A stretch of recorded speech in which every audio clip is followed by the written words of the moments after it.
Bom, pessoal, a aula de hoje, então, nós vamos falar sobre resistores e, consequentemente, vamos conhecer as leis de Ohms também.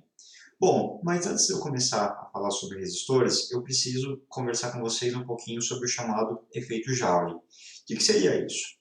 Toda vez que uma corrente elétrica vai percorrer um fio, a gente já viu que existem os chamados elétrons livres, e é exatamente esses elétrons livres que vão se deslocar de um ponto ao outro desse fio para fazer a travessia de um lado até o outro. Porém, no meio do caminho, ele não encontra um cano extremamente vazio, né, para percorrer esse túnel de uma maneira fácil. Lembra que esse fio metálico está cheio de átomos.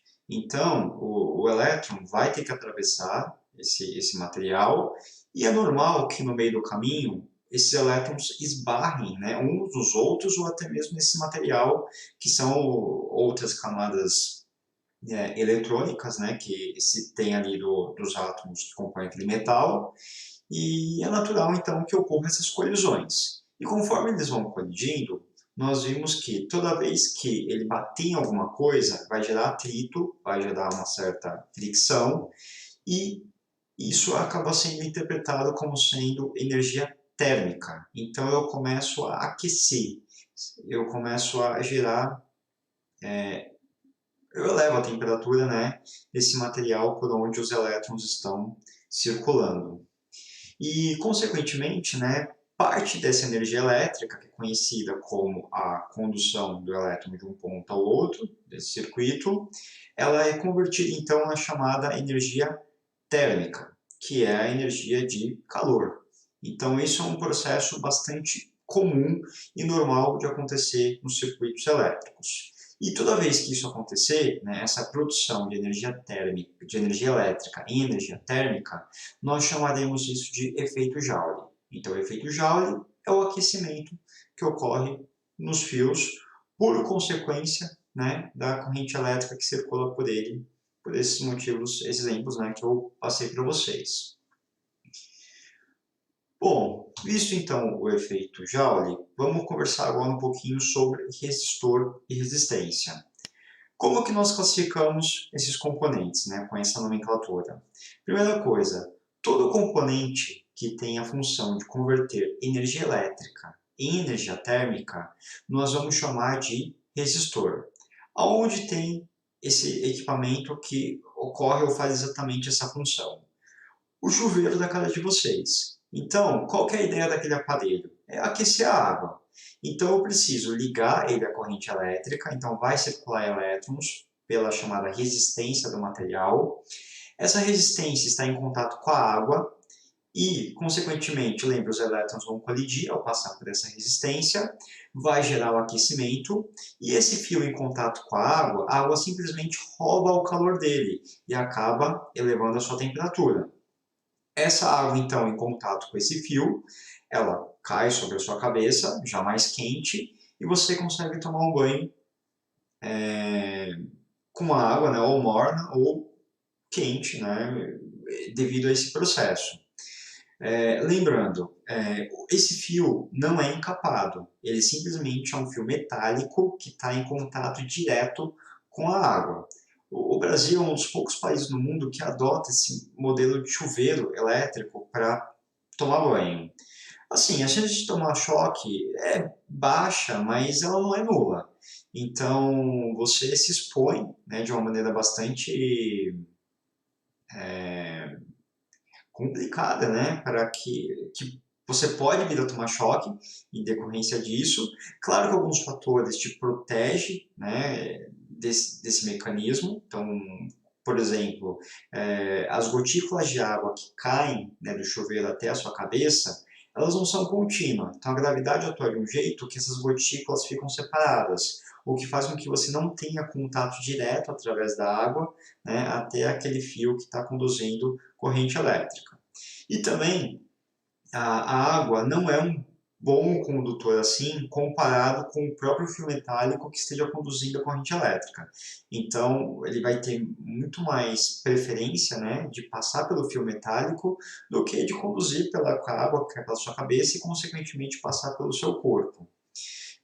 A água pura, ela é um material isolante, devido à ligação que ela faz, né, uma ligação covalente, mas a gente tem que lembrar que na água que chega das nossas torneiras, ela não é pura, ela não é essa água destilada, né, que a gente produz em laboratório. Ela vem com sais minerais. E esses sais minerais, vocês já devem ter visto que ele deixa a água é, condutora, né? Então fica mais fácil passar a corrente elétrica por ela. Mas mesmo assim, esse material ainda ele é mais isolante do que, mais isolante não, ele é menos condutor do que o fio metálico que está ali, né, circulando a maior parte da corrente elétrica. Então, devido a esses mecanismos, dificulta a pessoa de tomar um choque. Mas lembrando que você não está tão protegido assim, né? Você tem que contar com esses processos e na hora de você for tomar um banho com chuveiro elétrico. Outra categoria, que também é definido como resistor ou resistência, é todo componente que ele controle a corrente elétrica que passe pelo circuito, né? Bom, um resistor ou uma resistência, ele, claro, vai ter essas duas funções. Você não tem como distinguir ou diferenciar, eu quero um resistor que converte energia elétrica em energia térmica, ou esse é o resistor que faz o controle da corrente elétrica. Na verdade, é um componente só que ele vai produzir esses dois fenômenos. Porém, por mais engraçado que seja e contraditório, a gente nunca quer esses dois fenômenos ao mesmo tempo. Porque, por exemplo, quando eu quiser que a resistência se comporte como um componente que controle a corrente elétrica, eu vou ter aplicação disso em muitos circuitos eletroeletrônicos. Por exemplo, o computador tem uma porrada, né, de resistores para que controle a corrente elétrica até chegar em determinados pontos do circuito. E no computador, diferente do chuveiro, eu não quero que aqueça. Eu quero que ele se mantenha sempre a uma temperatura resfriada, né? Com isso eu conto com a ajuda de coolers, né, que fazem a refrigeração de toda a placa do circuito eletrônico e o calor ali é indesejado. Mas como eu disse, não tem como você comprar um resistor que faça um tipo de coisa. Então, o resistor que controla a corrente elétrica, ele também gera calor, porque também tem elétrons batendo, tem as colisões, né, os atritos, então isso vai ser convertido em energia térmica. O chuveiro, por sua vez, ele também tem um controle de corrente elétrica, embora não seja o que eu quero nesse equipamento. Eu quero sim que circule uma corrente muito alta, que quanto mais elétrons estiverem passando por esse material, maior é a probabilidade de ocorrer colisões e, com isso, maior a eficiência na hora de esquentar a água do seu banho. Então, eu tenho essas duas especificações para denominar o que é resistência ou resistor, essas duas características, e lembrando que onde eu desejo um determinado fenômeno, eu tenho aversão ao outro que ele também produz. Então isso acaba sendo contraditório, né, no campo aí dos aparelhos eletroeletrônicos. E é isso então. Bom, visto o que é efeito Joule, visto o que é resistência, vou contar um pouquinho para vocês então sobre o histórico e até mesmo os símbolos para vocês saberem reconhecer por aí nos circuitos. Então, vou mostrar aqui para vocês essa primeira figura, que é exatamente como é a cara de um resistor. Então, como que a gente identificaria ele de uma maneira real. Então, essa é a aparência que ele possui. Esse é o símbolo que ele tem, então a gente sempre vai encontrar com esse formato. E por que existe esse símbolo? Bom, a gente tem dois símbolos que utilizamos para resistores. Esse símbolo do zigue-zague, ele é um símbolo não preferencial ou não recomendado pelas normas da ABNT. O da ABNT é uma outra simbologia, porém nos livros de física, no material da internet que vocês podem encontrar, a grande maioria utiliza a simbologia que é a não oficial, do zigue-zague. E por que que nós temos dois símbolos diferentes? Bom, para começar, esse símbolo do zigue-zague, ele é um símbolo de modelo europeu, e o que nós utilizamos aqui no Brasil como oficial é um símbolo de padrão americano, que é um retângulo, né, no lugar desse zigue-zague. Então, é um retângulo, né, com dois terminais, e esse é o nosso símbolo oficial.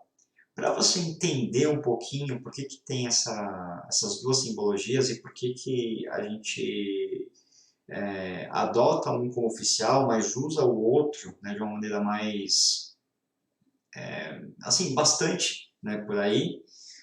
Por que, que existe isso? Porque é o seguinte, a gente vai ter que voltar um pouquinho mais aí no tempo, na história, para entender esse processo. Primeiro, lá no, sei lá, em meados do século XVIII, a gente passou pela nossa chamada primeira grande revolução industrial. E quem vai fazer ela vai ser a Inglaterra.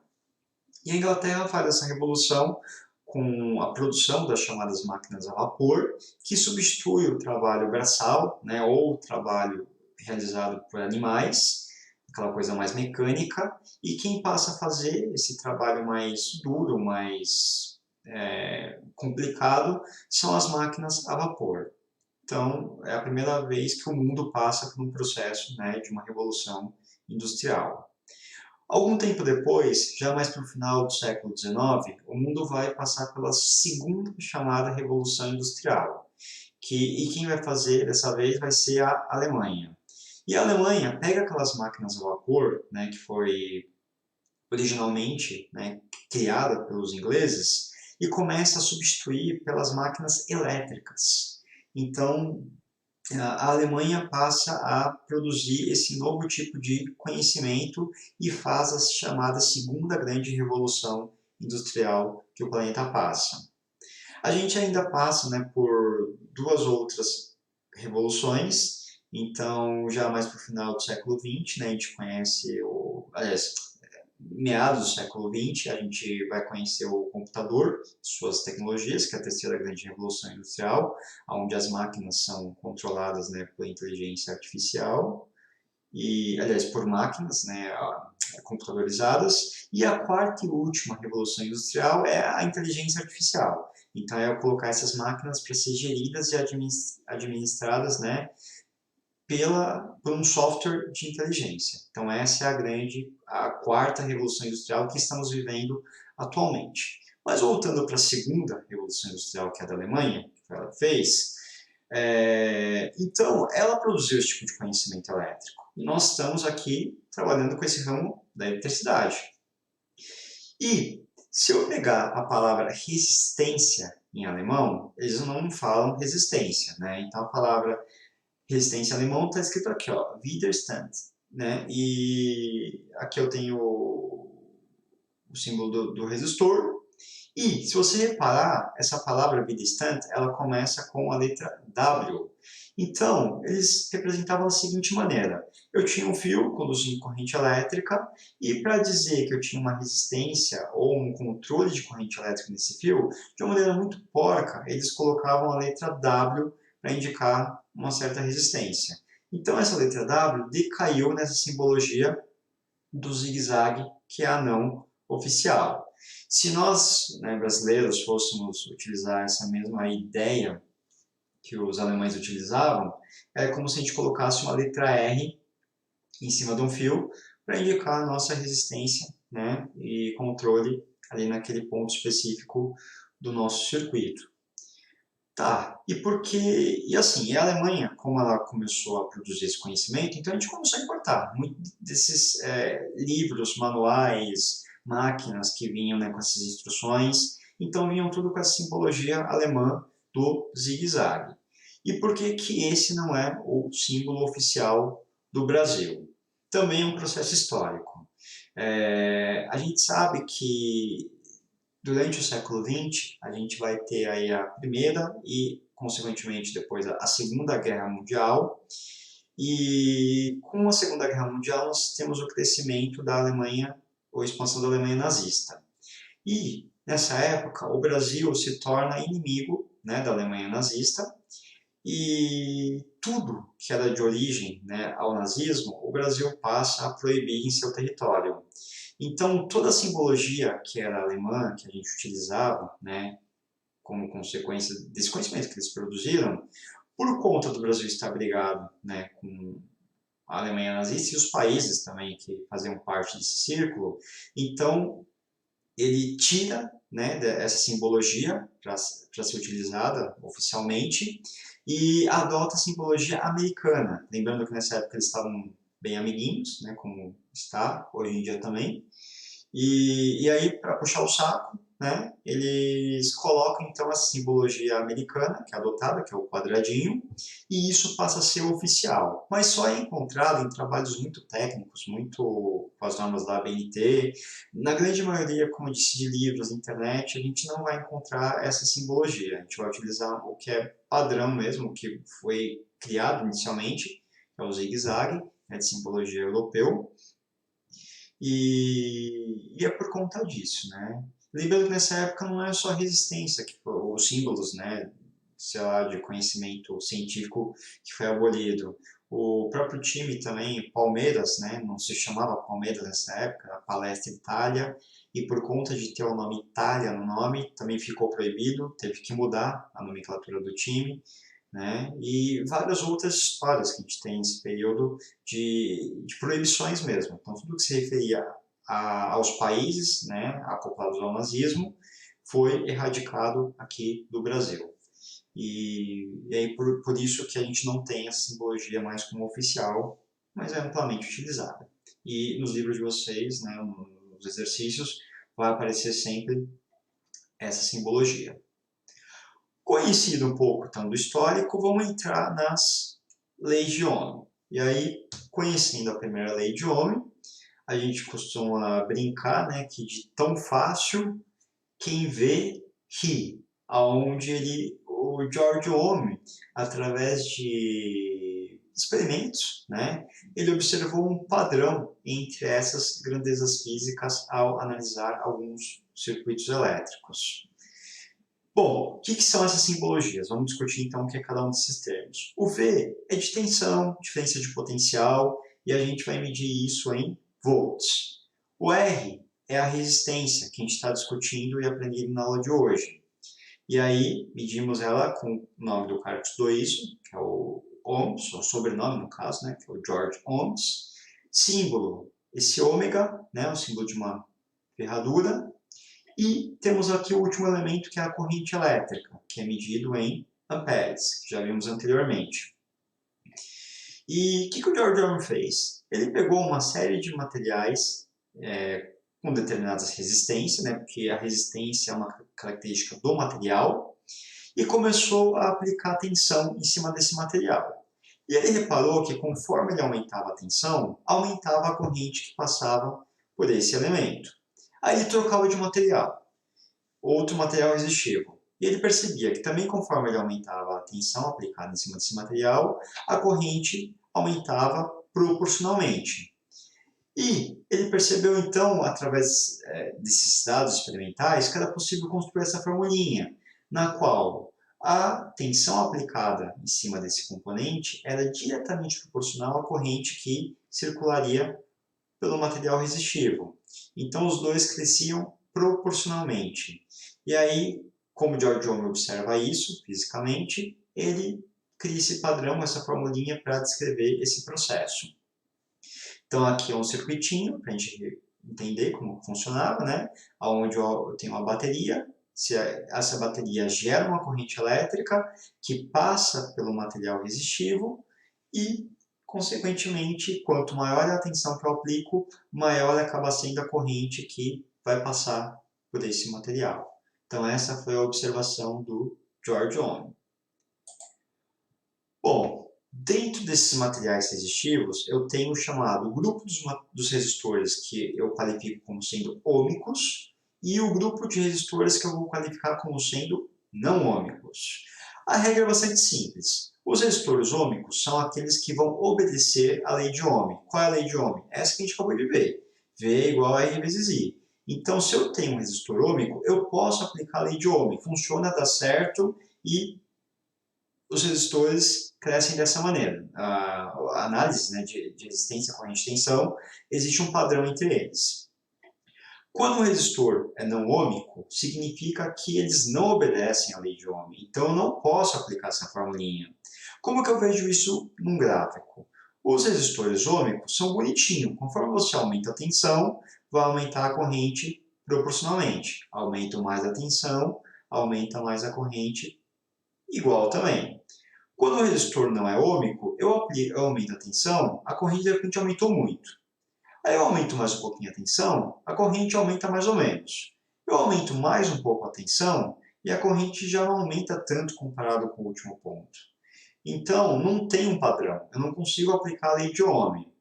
E aí, você tem que fazer os testes, né? Então, você vê se está sempre igual, sempre bonitinho. E aqui é quando não tem igualdade, não, entendeu? Você vai calcular a resistência, aqui é uma, aqui é outra valor de resistência. Então, não tem um padrão numérico de resistência para aquele material que você está analisando. Na prática, a grande maioria dos componentes, eles são não ômicos. Então, eles trabalham numa faixa que eles são bonitinho. Mas fora dessa faixa, acaba não tendo uma relação. Para os exercícios que a gente vai fazer, né, é claro que todos eles vão ser adaptados, né, para serem ômicos e facilitar a vida de vocês na hora de efetuar os cálculos. Então, a grande maioria, né, dentro de circuitos, vai ter um comportamento ôhmico bonitinho para análise. Essa é a primeira lei de Ohm, então. V é igual a R vezes I. E, para finalizar a aula, segunda lei de Ohm, que ele acabou observando também. Então, na primeira lei que ele formulou, ele viu que a resistência era fixa e que, conforme se aumentava a tensão, se aumentava a corrente proporcionalmente. Então, isso é o que ele observou. E só que ele acabou observando também que essa resistência, ela poderia ser mudada, ela poderia ser alterada, conforme eu mudava as características físicas do meu material. Então, dependendo do formato que tem esse resistor, ou dependendo do formato que eu vou constituir esse material resistivo, eu vou alterar a resistência dele. Então, o formato, a anatomia dele influencia na resistência e a composição molecular dele também vai influenciar. Então, se ele é feito de ouro, se ele é feito de prata, de cobre, né, seja lá qual elemento que eu use, ele tem uma resistência diferente. Seja lá qual o formato que eu dou para ele, também muda a sua resistência. Então, só para entender, vamos pegar um formato mais padrão para esses materiais resistivos, né, que é um formato de fio, que é um cilindro, aonde eu analiso essa área, né, de secção dele, ou seja, a grossura desse fio, desse material, e analiso também o comprimento que ele possui. São os dois parâmetros importantes também para análise na forma geométrica dele. Por quê? Bom, vamos lá. Quando eu pego esse fio condutor cilíndrico, lembra que o elétron que está numa ponta tem que passar e ir até a outra. Se esse material é muito longo, ou seja, tem um caminho, um L muito extenso, né, para o elétron percorrer, então eu estou tornando a vida dele mais difícil. Então eu estou aumentando a resistência. Então quanto maior for a largura do fio, mais complicado é a vida do elétron para ir de um ponto ao outro, né, desse fio metálico. Então, se eu aumento a largura, eu aumento a resistência do material. Fica mais difícil. A área de secção. A área de secção, então, é a grossura do fio. Ela já funciona ao contrário. Ela é inversamente proporcional à resistência. Então, quanto menor é essa área, fica mais difícil para os elétrons terem que passar por esse fio, porque eu diminuí a área de secção. Então, eles vão ter que se amontoar e todo mundo passar, né, por esse material. Conforme eu aumento a largura dele, eu estou facilitando a vida do elétron, porque eu estou permitindo que um fluxo maior consiga passar por esse material sem ter grandes colisões ou dificuldades no meio do caminho. Então, a área de secção ela é inversamente proporcional à resistência. Quanto maior ela for, menor é a resistência, porque é mais fácil para o elétron ir de um ponto ao outro, né? Eu consigo aumentar essa área de secção.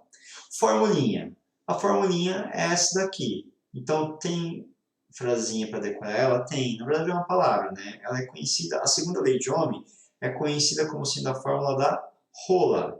Por quê? R de resistência, Rho, que é um símbolo grego, que significa a resistividade do material, dado pela unidade ômega vezes metro, e o Rho, ou a resistividade do material, tem influência direta de qual é a composição dele. Então, se ele é feito de ouro, tem uma tabelinha aqui, ó, o ouro tem 2,4 vezes 10 a menos 8 ômegas metros. Então, essa é a resistividade, o Rho que você substitui aqui. Se ele é feito, sei lá, de borracha, é 10 a 13, né? Ômega vezes metro. Então, depende do material que você compõe, é o valor do Rho, dessa letra grega, que é um P, né, meio torto.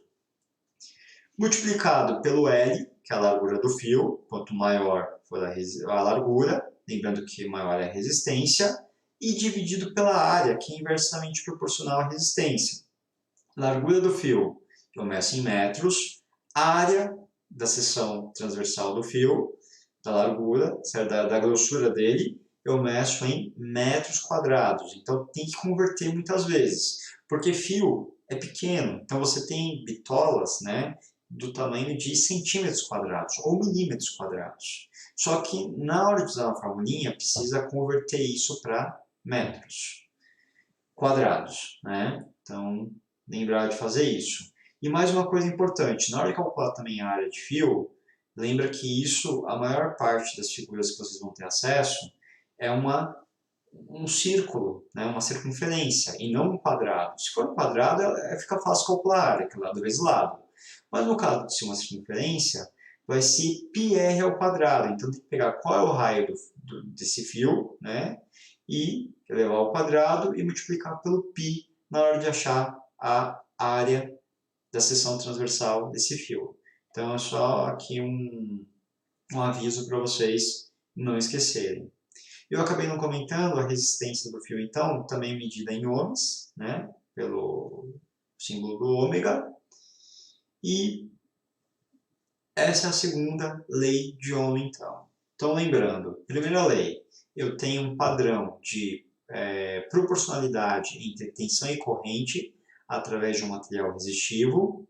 E a segunda lei diz que a resistência do fio vai depender exclusivamente do seu formato físico, né, largura e grossura desse material, e também da resistividade, ou seja, de qual material eu componho ou tenho, né, constituído esse fio. Então, essa é a segunda conclusão, a segunda observação que o George Ohm fez, né, com relação aos materiais resistivos.